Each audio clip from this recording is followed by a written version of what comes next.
दोस्तों, नेपाल के 77 ज़िले वाले वीडियो में आपका स्वागत है। इस समय मैं हूँ नेपाल के डोल्पा ज़िला में, जो कि मेरा 19वां ज़िला है। कल मैं यहाँ पे शाम को 5:30-6 बजे ही आ गया था। डोल्पा की इस खदांग मार्केट एक पड़ता है, यहीं पे कल मैं रात को शाम को 5-5:30 बजे आ गया था, तो यहीं पे रुका हूँ।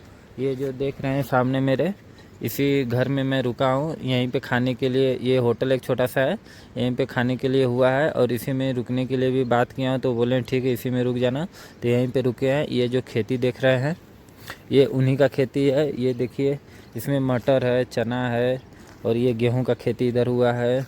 इधर भी गेहूं का खेती हुआ है। इधर ठीक ठाक खेती हो रहा है पूरा। ये पूरी तरह पहाड़ों के बीच में ये मार्केट पड़ता है, जो कि खदांग डोल्पा में ही आता है। देखिए पूरी चारों तरफ ही पहाड़ ही है, इसी के बीच में मैं रह रहा हूँ। यही आगे जो ये नीला पत्रा दिख रहा है, यही पुलिस चौकी था, तो यहीं पर छाप का काम करवाए थे कल। नीचे इनका पत्ता गोभी का भी खेती हुआ है। ये एक कोई इनका जैसे सब्जी में ही आता है। ये सामने देखिए संतरे का खेती है, ये पूरा संतरा ही है। ये देखिए पीछे, ये देखिए वो दिख रहा है पीला पीला। ये अभी अच्छे से हुआ नहीं है, अभी सीजन आ रहा है इसका। ये बीच में एक, ये भी किसी चीज़ का पेड़ ही है, पूरा बगीचे टाइप का है। पीछे देखिए वो सरसों का खेती हुआ है। इनका अच्छा खासा बगीचा है। एक ये हमारे यहाँ जो मोर पंख बोलते हैं, देखिए उसका भी पौधा है इनके पास, देखिए ये। और यहाँ पे एक सेब का भी खेती पेड़ दिखा हमको, रुकिए आपको भी दिखाते हैं। ये देखिए, ये पिंक जो फूला है ये सेब की खेती है, सेब का पेड़ है ये। अभी मतलब फूल लिया है, अभी फल लेना बाकी है। ये डोल्पा, मैं कल जो त्रिवेणी नीचे पड़ता है रुक्कुम में, वहाँ से यहाँ आने का 13 से 14 किलोमीटर का पैदल ट्रैक था। वो 3 से 3.5 घंटा में कंप्लीट किया था। फिर उसके बाद यहाँ आने के बाद शाम हो गया था, तो इसीलिए यहीं पे छाप लगवा लिए। ऊपर नहीं गए, ऊपर जाना अभी सेफ भी नहीं है, क्योंकि चुनाव का समय चल रहा है। तो जैसे जहाँ मैं छाप लगवाता हूँ, जिस भी पुलिस कर्मचारी होते हैं उनसे पूछता हूँ, तो वो बोलते हैं कि अभी इस समय बॉर्डर एरिया में मत घूमो, थोड़ा दिक्कत है। तो इसीलिए मैं यहीं पे पोस्ट, यहीं एक पुलिस चौकी डोल्पा के ही है, यहीं पे लगवा कर मैं अब यहाँ से रुक्कुम की ओर बढ़ूँगा, जो कि रुक्कुम वेस्ट होगा मेरा। वहीं पे मैं जाऊँगा मूसीकोट, फिर उसके बाद रुक्कुम कोट जाऊँगा।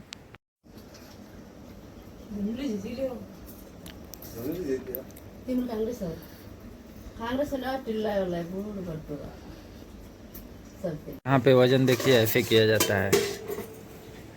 कितना हुआ? 1 केजी 600। 1 2 3 4 5 6 7 700 ग्राम। 700 ग्राम। 700 ये 800। अभी यही मछली अंकल के यहाँ आया है, यही अंकल लेकर आए थे। देखिए इधर ये नदी का ही मछली है, ये कोई बर्फ़ वाली मछली है नहीं, ये ऑर्गेनिक ओरिजिनल मछली रहता है, नदी से तुरंत आता है। ये सामने जो पक्षी देख रहे हैं, ये नेपाल का टर्की पक्षी रहता है। ये लोग अपने घर पे रखते हैं, जैसे इसका अंडा यूज करते हैं, खाने के लिए भी कभी कभार यूज कर लेते हैं। ये देखने में मुर्गे जैसा ही रहता है। ये नेपाल का पक्षी है, टर्की। ये सामने जो देख रहे हैं ये यहाँ का स्कूल है, ये 1 से 5 तक का स्कूल है। अभी लोग आए नहीं हैं, 9 बजे के बाद ही चालू होता है।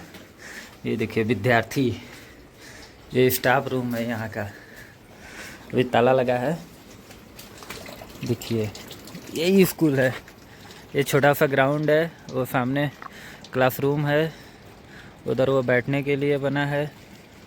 इधर पेड़ है, ये सब क्लास है यहाँ का। ये कार्यालय है स्कूल का।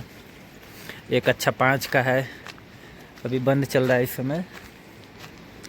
और ये कक्षा 3 का है, वो कक्षा 2 का, कक्षा 1 का। ये देखिए हमारे ज़माने में भी ऐसे ही रिंग हुआ करता था, बेल छुट्टी करने के लिए घंटी बजाया जाता है।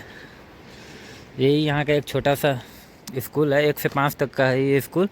और पूरा चारों तरफ से पहाड़ों के बीच में ये गांव बसा है, खदान। यही पहाड़ है, वो देखिए एक ऊपर, यहाँ पे गांव बसा है। रुकिए आपको जूम करके दिखा, देखिए ये देखिए, आँख से तो दिखेगा ही नहीं यहाँ से। यही है डोलपा का खदान गांव का एक छोटा सा मार्केट का चौराहा।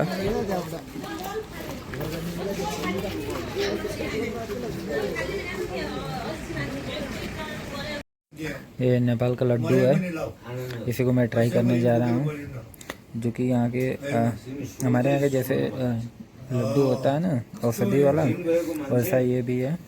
इसे अब मैं ट्राई करने वाला हूँ।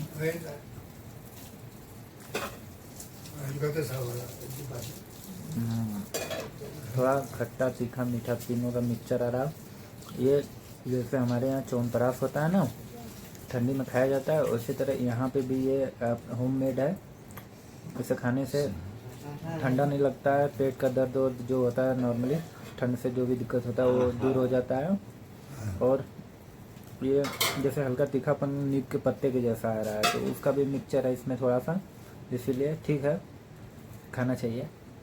ट्राई कर रहा हूँ।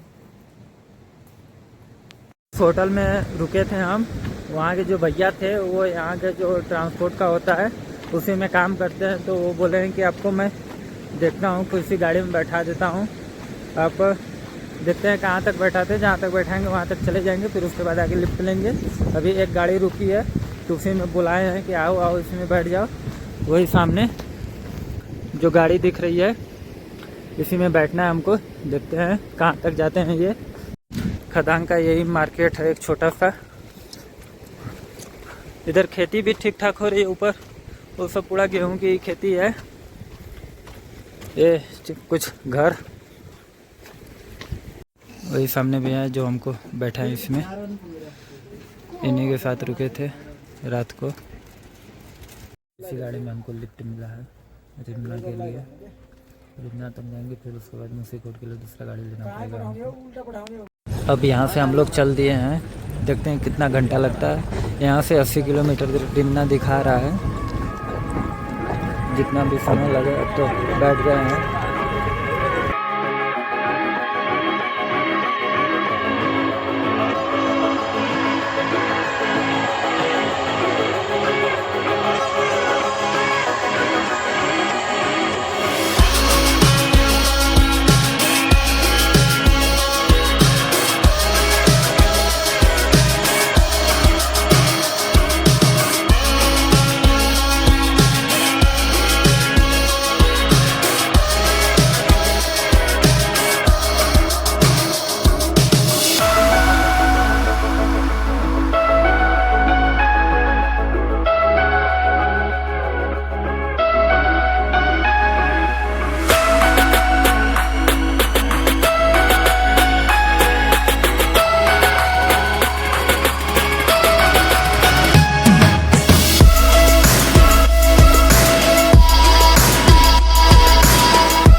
अभी इस समय हम लोग त्रिवेणी आ गए हैं, जो कि रुक्कुम वेस्ट में पड़ता है।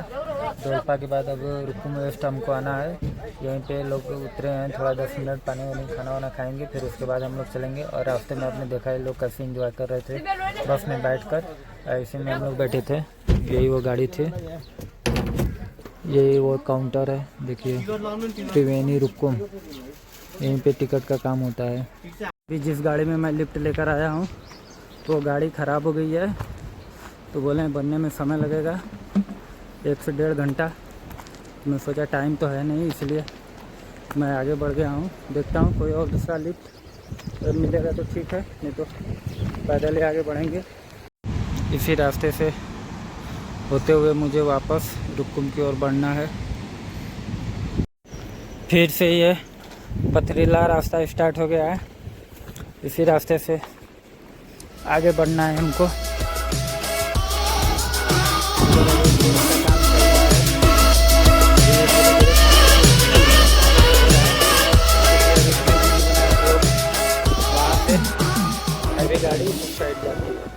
आज मेरा नेपाल का 20 जिला कंप्लीट हो गया है। रुक्कुम वेस्ट भी लगभग कंप्लीट ही है, क्योंकि ये रुक्कुम वेस्ट में ही पड़ता है। मैं जाऊंगा मूसीकोट, जो कि रुकुम वेस्ट का हेडक्वार्टर है, वहीं पे छाप लगवाऊंगा। फिर उसके बाद रुकुम कोट जाऊंगा, फिर वो मेरा 21वां ज़िला रहेगा। रुकुम ईस्ट का वो पार्ट पड़ता है। धीरे धीरे लगभग मंजिल के पास आ ही गए हैं, लेकिन मुझे ये 77 डिस्ट्रिक्ट 77 डेज में कंप्लीट करना है। मेरे पास समय कम है, ज़िला ज़्यादा हैं, इसीलिए मुझे थोड़ा और तेज़ी से करना पड़ेगा। 5 मिनट यहीं पे बैठते हैं। गाड़ी का तो पता नहीं आएगा तो फिर पैदल ही चलेंगे। देखते हैं कहाँ तक पहुँचते हैं आज, क्योंकि इधर गाड़ी चलना बहुत मुश्किल है। और गाड़ी जो बिगड़ गई अभी बन के आई भी नहीं है, और मुझे चलना ही पड़ेगा, क्योंकि बैठ कर इंतज़ार करने से कुछ होगा नहीं। पानी वानी पियेंगे, फिर उसके बाद आगे बढ़ेंगे। ऐसा नहीं है कि इधर लिफ्ट नहीं मिलता है, लोग लिफ्ट देते हैं, लेकिन दिक्कत ये इस बात का है कि इस गाड़ी पे, इस रोड पे एक भी गाड़ी नहीं चलता है। अभी मुझे बैठे 10 से 15 मिनट हो गया, लेकिन एक भी गाड़ी नहीं दिखा। ये देखिए, दूर दूर तक आपको कोई गाड़ी नहीं दिखेगा। इस रोड पे यही दिक्कत है। नहीं तो लिफ्ट तो मिल जाता है, लोग अगर खाली रहेंगे तो लिफ्ट दे देते हैं, लेकिन गाड़ी नहीं आ रहा है। अभी मैं यहाँ पे बैठा था, पानी वानी पी रहा था, तो अचानक से ये पौधा मेरे हाथ में लग गया। ये तीसरी बार हुआ है। ये लगने के बाद हाथ में अजीब सा चिकोटा सा हो जाता है। देखिए ऐसा हो जाता है। फिर उसके बाद चुनचुनाहट बहुत देर तक रहती है। इस पौधे का नाम मुझे पता नहीं है, अगर आप लोगों को पता है तो कमेंट करिए, बताइए कौन सा पौधा है, क्यों इतना दिक्कत कर रहा है ये। अभी मैं यहाँ पे जस्ट बैठा था, बैठ के पानी वानी पी रहा था अपना, फिर अचानक से मेरा हाथ इस पे लगा तो फिर से चुनचुनाने लगा, फिर वो सब फूल गया एकदम। आपको अगर पता है तो बताइए कौन सा पौधा है नेपाल का। गाड़ी अभी आई भी थी, लेकिन उसमें जगह ही नहीं था, ना आगे था ना पीछे, इसीलिए बोले हैं कि जगह नहीं है। तो मैंने बोला ठीक है, कोई बात नहीं, दूसरा देखते हैं, इंतज़ार करेंगे। फिर रास्ते में कुछ घर दिखे हैं, लेकिन सब पे ताला लगा है। इधर रोड पे घर रहता है, लेकिन कोई रहता नहीं है उस घर में। और रोड का हालत देखिए, यही रोड है। इसी रोड से अब हमको आगे बढ़ना है। आधे घंटे से बैठे हैं, कोई लिफ्ट नहीं मिला है। अब धीरे धीरे आगे बढ़ना ही पड़ेगा हमको। और सामने का नज़ारा, ऊंचे ऊंचे पहाड़ों के बीच से यह रास्ता जाता हुआ। आधा घंटा चलने के बाद रास्ते में कुछ लोग खम्भे का काम, लाइन का काम कर रहे हैं खम्भे पे। देखिए तो ये 2500 ऊपर है, ऊपर से ये ऊपर चढ़ के काम करना है। और देखिए कितना डेंजरस काम है, लेकिन पेट और पैसे के लिए करना पड़ेगा। कभी हमको लिफ्ट मिला है, देखते हैं कहाँ तक जाएंगे। लेकिन ये पूरा बंद जीप है। ये देखिए पूरा इसमें सामान रखा हुआ है, इसी में हम बैठे हैं। और ये देखिए ये रास्ता है यहाँ से। और ये मूसीकोट 100 किलोमीटर दिखा रहा है, लगभग 4.5-5 घंटा लगेगा जाने में। तो अभी 1:30 बजा है, शायद अंधेरा आज मूसीकोट जाने में ही हो जाएगा। अगर ये वहाँ तक जाएंगे तो ठीक है, नहीं तो मुश्किल है कि वहाँ भी आज मैं पहुँच पाऊँ। और सड़क का हाल वैसा ही है, एकदम पूरा गर्दा। ये देखिए पूरा गर्दा एकदम हो रहा है रास्ते पर। 1 घंटा का सफ़र तय करने के बाद अभी हम लोग पहुँच गए हैं तल्लू बगर। अब यहाँ पे पानी वानी पियेंगे थोड़ी देर। और मेरे कपड़े का हालत देखिए, गर्दा। आराम से उतरे हैं, ये तल्लू बगर है। इसी गाड़ी में हमको लिफ्ट मिला था, इसी रास्ते से नीचे गए थे डोलपा जाने के लिए। आज फिर इधर ही आ गए हैं रुकुम जाने के लिए। और हमारे शक्ल का हाल देख सकते हैं, इसी से अंदाज़ा लगा सकते हैं कि कैसा आज का हमारा सफ़र रहा होगा। ये देखिए पूरा कपड़ा एकदम हालत ख़राब है। ये 10 मिनट के बाद फिर से बैठ गए हैं, देखते हैं कब चलते हैं। आज तो एकदम गर्दा एकदम, रास्ता इतना ख़राब है कि गर्दा उड़ेगा ही। पूरा रोड ही एकदम ख़त्म हो गया है। लेकिन अब जो सफ़र स्टार्ट होगा, लगभग 60% रास्ता अच्छा मिलेगा। देखते हैं क्या होता है। अभी यहाँ से हमको रिमना पहुँचना है, 2:30 बज गया है। अभी यहाँ से भी जाने में 2.5 घंटा लगेगा, 5-5:30 बज जाएगा। अब यहाँ से हम लोग चल दिए हैं यही है यहाँ का मार्केट कल्लू बगर का। देखते हैं कितना समय में रिमना पहुँचते हैं।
अभी यहाँ पे दिल्ली मार्केट में आ गए हैं। थोड़ा गाड़ी में हवा कम था तो हवा ले रहे हैं। और ये मार्केट है, इसी मार्केट में रुके हैं। यहाँ से आगे अब हमको निकलना है। और ब्रिज आगे दिख रहा है, उसी ब्रिज से उस साइड हमको जाना है। गाड़ी में कुछ गड़बड़ी हो गया है, ब्रेक नहीं लग रहा था, वही ब्रेक बन रहा है इस समय। देखते हैं कितना समय लगता है ब्रेक बनने में।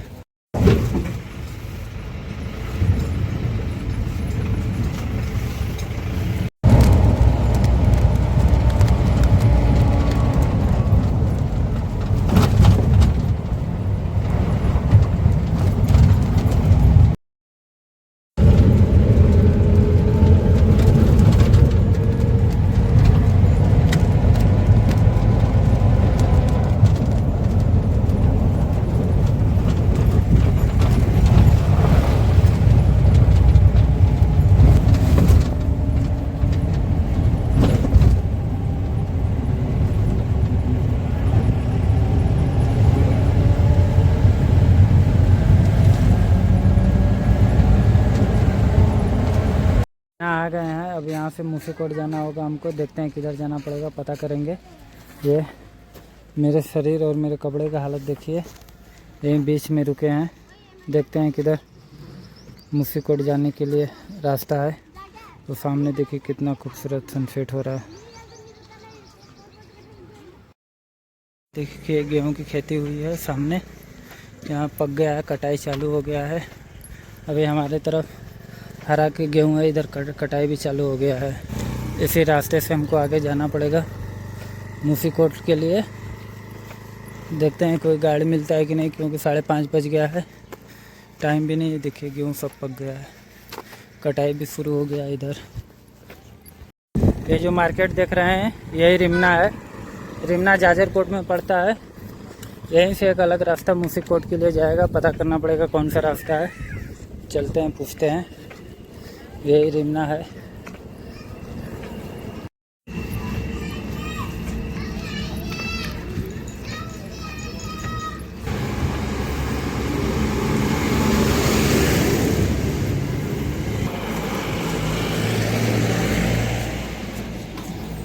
इसी ब्रिज से हमको उस पार जाना है। देखिए कोई सिमली बाज़ार है, वहाँ तक जाना है। फिर उसके आगे देखना पड़ेगा कोई मिलता है या नहीं मिलता है। यहाँ से मूसीकोट का दूरी दिखा रहा है 45 किलोमीटर और 2 घंटे का समय लगेगा जाने में। 5:30 बज गया है। देखते हैं, अगर गाड़ी मिल जाएगा तो ठीक है, नहीं मिलेगा तो इधर से ही पैदल चलेंगे। इधर ही कहीं बैठने के लिए देखेंगे। आगे एक बाज़ार है, वहाँ पे यही जो सामने दिख रहा है यही ये रिमना मार्केट पड़ता है। इधर से ही चाहे तो डोलपा के लिए अलग रास्ता है, जजरकोट का, ये तो जजरकोट में ही पड़ता है, और ये रुकुम वेस्ट के लिए ये रास्ता है। आधा घंटा चलने के बाद यहाँ पे बैठे हैं। अब धीरे धीरे अंधेरा भी हो रहा है। मूसीकोट का तो मुमकिन नहीं है, अब कोई बाज़ार ढूंढना होगा जहाँ रहने के लिए, देखना पड़ेगा। ये देखिए हमारे सामने पूरा जंगल ही जंगल है। यहीं पे बैठे हैं, देखते हैं कोई आता है तो पूछते हैं किधर इधर कोई बाज़ार है कि नहीं। अंधेरा होना स्टार्ट हो गया है अब कोई गाड़ी वाड़ी मिल नहीं रहा है। अब इधर ही देखेंगे कोई मार्केट कौन सा आ रहा है नज़दीकी, रुकने की कोशिश करेंगे। ये देखिए सूरज ढल गया है, अब इधर तुरंत अंधेरा हो जाएगा थोड़ी टाइम में। 14वटै वडाका हाम्रो जिल्ला, हाम्रो नगरको मात्रै अनि खानीभिरको कतिवटा छन् त्यो तपाईँले गर्नुपर्छ। जिल्लामा गर्न लागि त अब सुनिसे हुन लाग्यो भन्ने कुरा हो। गाडीहरू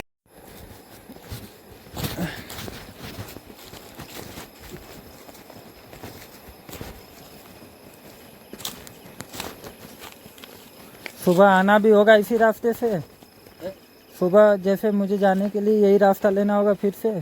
सुबह जाने के लिए हाँ सुबह तो पर से चल सकते हैं।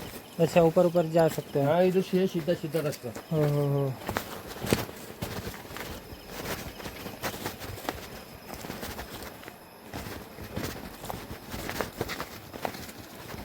छोटा होता ना रास्ता।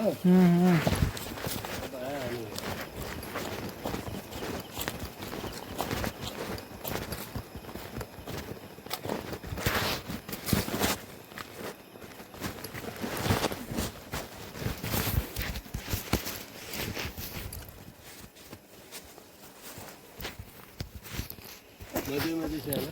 हाँ मजे से ही आना पड़ेगा, नहीं तो ये रास्ता सही वैसा ही है सब।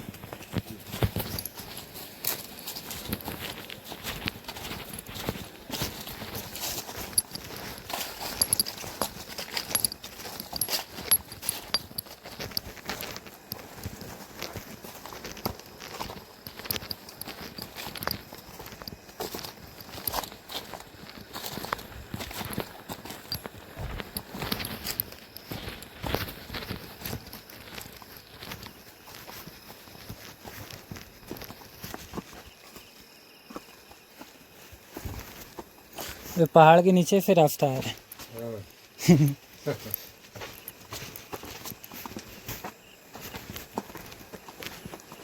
हमारे तो ऐसा है ना, बनारस में तो पूरा पिलान है।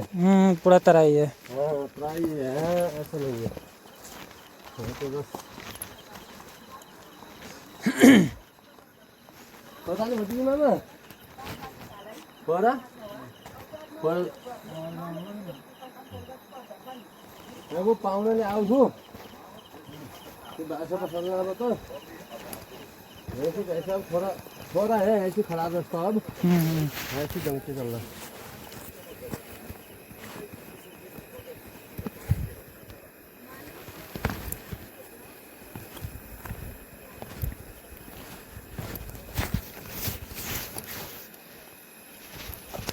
हाथ लगा के थोड़ा ओहो चलना, बाकी तो आ गया हम पहुँच गए।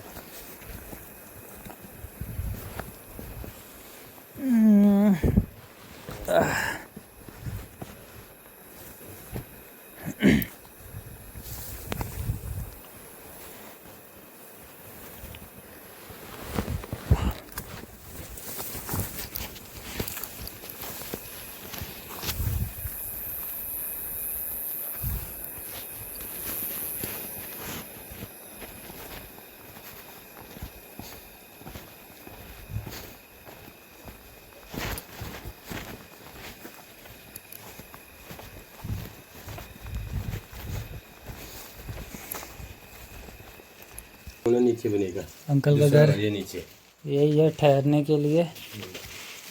यहीं पे बैग वैग रखते हैं। ऐसे में सो जाना है। ओहो इस तरह है ये।